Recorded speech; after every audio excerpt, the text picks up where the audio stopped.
आज आमे पशु स्वास्थ्य एवं रोग नियंत्रण योजना विषय रे आलोचना करिबा। यह एक कार्यक्रम जहाँ पशु स्वास्थ्य को उन्नत करिबा एवं उत्पादन को वृद्धि करिबा पाई हेउछि। एही योजना माध्यम रे कृषक माने फुट एंड माउथ डिजीज भली रोग बाबदरे टीकाकरण लाभ उठांती, जहाँ पूरा अर्थ सरकार द्वारा दिया जाय थाए। रोग नियंत्रण एवं स्वास्थ्यकर पशु रखिबा पाई सहायता मध्य अछि, विशेष करी सेगुडिक राज्य रे जेउठारे एही समस्या गुडिक प्राथमिकतारे अछि। एही योजना पाई आवेदन करिबाकू आपणक निकटस्थ पशु चिकित्सा कार्यालय किंबा पशुपालन एवं दुग्ध विभाग को जानतु। कहंतु जे आपण पशु स्वास्थ्य एवं रोग नियंत्रण योजना पाई आवेदन करिबाकू चाहुछंती एवं कर्मचारी माने आपणकू सहाय्य करिवे।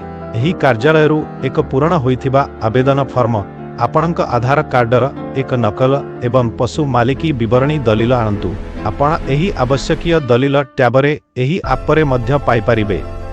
मने रखंतु, आवेदन निबंधित कृषकंक नामरे हेबा उचित। आमे आशा करूछु जे एहा आवेदन प्रक्रिया रे आपणकू सहाय्य करिब। आपणक समय पाई धन्यवाद।